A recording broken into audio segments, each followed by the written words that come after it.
Driver's license, thing on my passport. Yeah. Really? But it wasn't my childhood name. What was your childhood name? No, I'm not going to tell you Alice. that. As Pat would say, don't be nosy. Original. Oh, Pat original, sorry. And I was, back in those days, I was right into exploring caves. And I've led trips which have broken the Australian net through. Nothing like as deep as they are here, but over there was the deepest at that stage. And I understood it in the first place. It's coming from, are you familiar with your Greek myths? Do you know who Argus was? Argus had 100 eyes and only 2 of them separate ones. Go into the details a bit more. Juno, Jupiter's wife, was jealous of this river nymph because Jupiter, or Zeus, had his eye on this river nymph by the name of Io. But Juno was considering her own interest, and she quickly had Io turned into a heifer. And so there's a cow. And and then so there's heifer there, and they're wondering, where's Io? And she scratches her name in the sand saying Io. And then the river people realised that who she was, what had happened. But old Juno was on the ball, and she turned around and whisked Io up into the hills. And Argus was a legendary character that had, or creature that had 100 eyes and only 2 of them slept at once. And he's sitting up and he was given the task of preventing him from getting back to the river.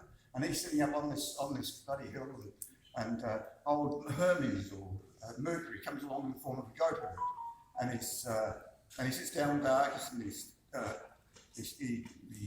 plays it very strategically. 2 by 2 of the eyes gradually go to sleep. There's one pair of eyes wide open, and then he changes his tack and starts storytelling. Those drift off, and as they drift off, Mercury taps him on the shoulder with his caduceus, so that Argus couldn't wake up, and so Io was able to get back to the river. And Argus's punishment for that was having his 100 eyes cut out and put on the peacock's tail. And Sugra is Argus back to front.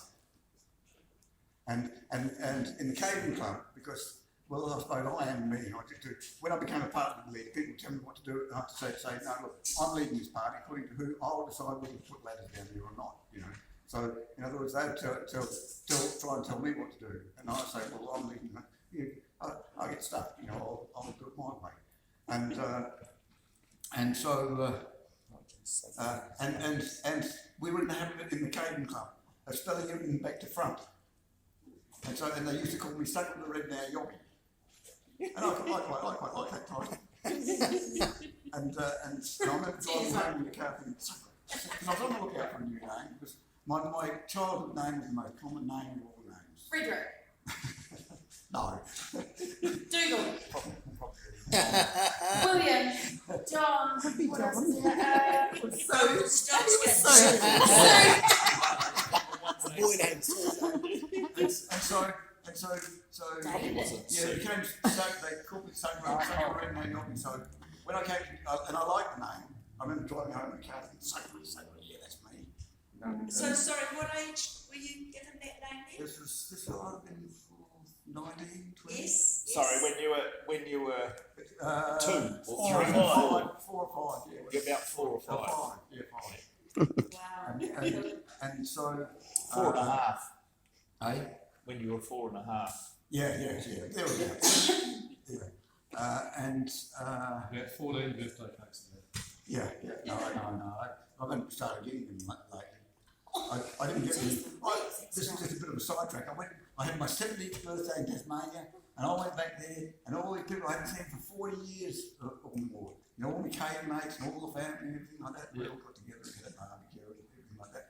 And then about 2 or 3 days later, they never even sang me happy birthday. and here I come, I'm out of work for so, and also they didn't even make me a birthday cake. There you go, we didn't. Kiwis what? Aussies. No surprises there. But the thing is, I am a Tasmanian myself, so I know how they operate, so I just accept it. We're all like that. What part of Tassie were you born in? What was the question? Where were you born in Tassie? Where? Eh? Where? Yeah, where in Tassie? Whereabouts? In Hobart. Oh, In fact, I worked in the same hospital I was born 20 years later. oh, So I was a hospital photographer. And so Photographer. yeah, my profession when I first left school for 6 years or so, and so. Then Well, you when took a photograph of the hospital for 6 years and you Dead couldn't get it people. right. Dead people. Dead people. Dead. Dead people. Oh, that's not nice. Were you photographing the dead I people? think you took it. Yeah, but all sorts of things, dead people and body, all sorts of things. Odds and ends. odds and ends. Leftover stuff. That's where he learned how to juggle. And so when I came, Feet, legs, shoes. so when I came to New Zealand, but you need a passport to come into New Zealand. No, that's right. Back in the day, This you was did. in 1972. That's right. 1972. Yep. You didn't have to have a passport. No, you see, that's no passport. Smoke on the planes as well. They have little extra. You can smoke on the plane. Yeah, I started flying about 83, I think it was, and we had passports issued. Yeah, but 19, I went to Tassie in And so, 1999. so I put the driver's license in Sugra, you know, and then about 20 years. It's a total narrative. Because I got a new driver. Because I had, about 6 years later, I wanted to go back to Tassie. Did you say no to? Oh, new one. He's a unit. And then I was renewing my passport, and I said to them, look, there's no, my childhood name is on and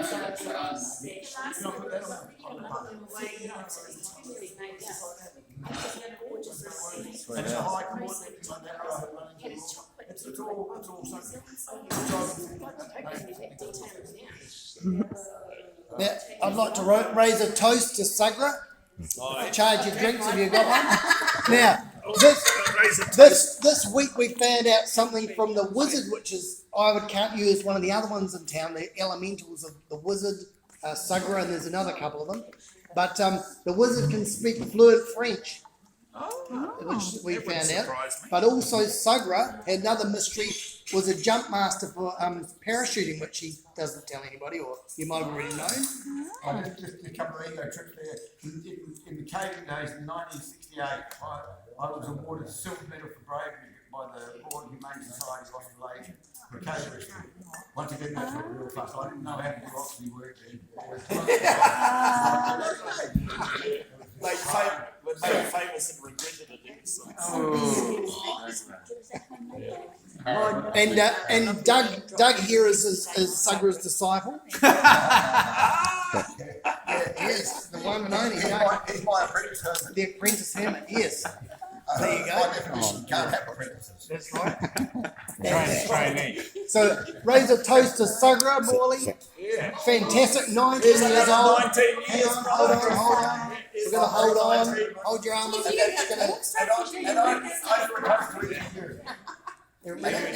Someone nicked it. Are we ready? Toast Sugra Morley. Yay! Cheers, cheers. There we go. How's the hat? He may have got this homemade. Oh, Yeah. Where would the city be without people like Sugra, I'd have to say. indeed.